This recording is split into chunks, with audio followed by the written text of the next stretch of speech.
మరొక breaking news చూస్తున్నాం. కాళేశ్వరం బ్యారేజీల నిర్మాణానికి సంబంధించి గత ప్రభుత్వ పెద్దలను జస్టిస్ పీసీ ఘోష్ కమిషన్ విచారణకు పిలువనుంది.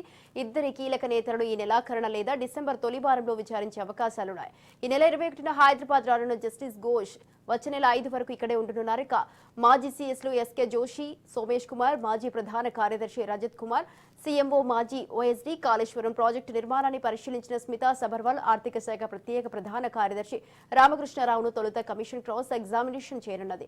ఇక ప్రాజెక్టు నిర్మాణంలో కీలక నిర్ణయాలు తీసుకున్నది ఎవరు? మేడిగడ్డ, అన్నారం సుద్దిలలో బ్యారేజీలు కట్టాలని నిర్ణయించింది ఎవరు? బ్యారేజీల వైఫల్యానికి కారణాలేంటి? రీ ఇంజనీరింగ్ తో కాళేశ్వరం ప్రాజెక్టును తెర మీదకి తేవడానికి కారణమేది వంటి వివరాలను కమిషన్ సేకరించే అవకాశాలున్నాయి.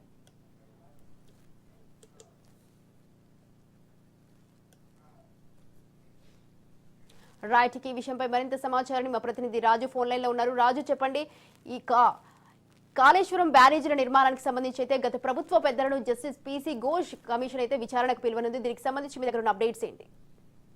Good morning Swathi. కాళేశ్వరం బ్యారేజీల నిర్మాణంలో జరిగినటువంటి అవకతవకలకు సంబంధించి గత ప్రభుత్వ పెద్దలను విచారించేందుకు కాళేశ్వరంపై ఏర్పాటు చేసిన ప్రత్యేక కమిషన్ పీసీ ఘోష్ కమిషన్ విచారణకు పిలిచేందుకు ఇప్పటికే సిద్ధంగా ఉంది అని చెప్పేసి కూడా తెలుస్తా ఉంది. ముఖ్యంగా గత ప్రభుత్వంలో ఉన్నటువంటి ఇద్దరు పెద్దలకి త్వరలోనే నోటీసులు ఇచ్చి విచారణకు పిలిచే అవకాశం ఉన్నట్టుగా కూడా తెలుస్తా ఉంది. ఈ నెల 21వ తేదీ నుంచి హైదరాబాద్ లోనే ఉండనున్న పీసీ ఘోష్ వచ్చే నెల 5వ తేదీ వరకు కూడా ఇక్కడే ఉండనున్నట్టుగా తెలుస్తా ఉంది. ముఖ్యంగా ముందుగా ప్రభుత్వ అధికారులను విచారించే అవకాశం కూడా కనిపిస్తా ఉంది. ప్రభుత్వ అధికారుల్లో ముఖ్యంగా ఎస్కే జోషి, అదేవిధంగా సోమేష్ కుమార్, మాజీ ప్రభుత్వ ప్రధాన కార్యదర్శి రజత్ కుమార్, అదేవిధంగా సీఎంఓ, మాజీ ఓఎస్డీ, అదేవిధంగా కాళేశ్వరం ప్రాజెక్టు నిర్మాణాన్ని ప్రత్యేకంగా పరిశీలించినటువంటి స్మితా సబర్వాల్, అదేవిధంగా ఆర్థిక శాఖ ప్రత్యేక ప్రధాన కార్యదర్శి రామకృష్ణరావులను ముందుగా విచారించే అవకాశం కూడా కనిపిస్తా ఉంది. వీళ్ళందరినీ కూడా ప్రత్యేకంగా క్రాస్ ఎగ్జామిన్ ద్వారా ప్రత్యేకంగా వీళ్ళపై పలు ప్రశ్నలు సంధించే అవకాశం కూడా కనిపిస్తా ఉంది.